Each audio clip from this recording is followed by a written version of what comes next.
categori Tiwtor Cymraeg Gwaith y Flwyddyn 2020. Work Welsh Tutor of the Year 2020 category.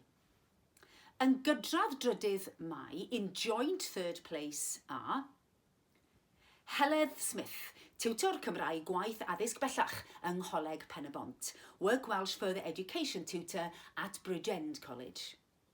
Ac Hugh Owen, Tiwtor Cymraeg Gwaith yng Nghyngor Sir Ceredigion, Work Welsh Tutor at Ceredigion County Council.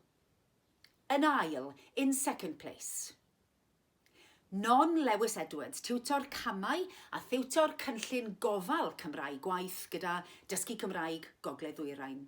Work Welsh Care Scheme Tutor and Camau Tutor with Learn Welsh North East. Ac enillydd Gwobrau Tiwtor Cymraeg Gwaith y Flwyddyn 2020 and the Work Welsh Tutor of the Year 2020 is awarded to Faith Owen, Tiwtor Cyrsiau Dwys Dysgu Cymraeg Gwaith gyda Dysgu Cymraeg Gogledd Ddwyrain. Work Welsh Intensive Learn Course Tutor with Learn Welsh North East. Mae Faith yn diwtor ar gyrsiau dwys Cymraeg Gwaith yn y Gogledd Ddwyrain.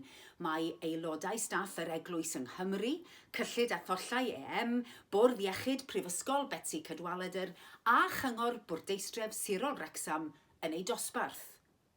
Yn ôl ei dysgwyr, mae Faith yn diwtor egniol, byrlymus ac angerddol, sy'n sicrhau bod y gwersi yn hwyl a bod dysgu Cymraeg yn bleser. Mae Faith yn sicrhau bod cynnwys y gwersi yn berthnasol i'r byd gwaith, enghraifft dysgu ac ymarfer ystod o wasanaethau'r eglwys i staff yr Eglwys yng Nghymru, gan arwain at un o'i dysgwyr yn priodi cwpl drwy gyfrwng y Gymraeg.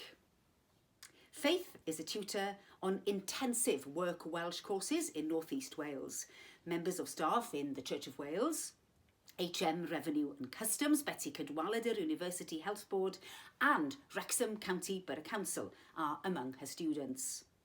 According to her learners, Faith is an energetic, enthusiastic and passionate tutor who ensures that the lessons are enjoyable and that learning Welsh is a pleasure.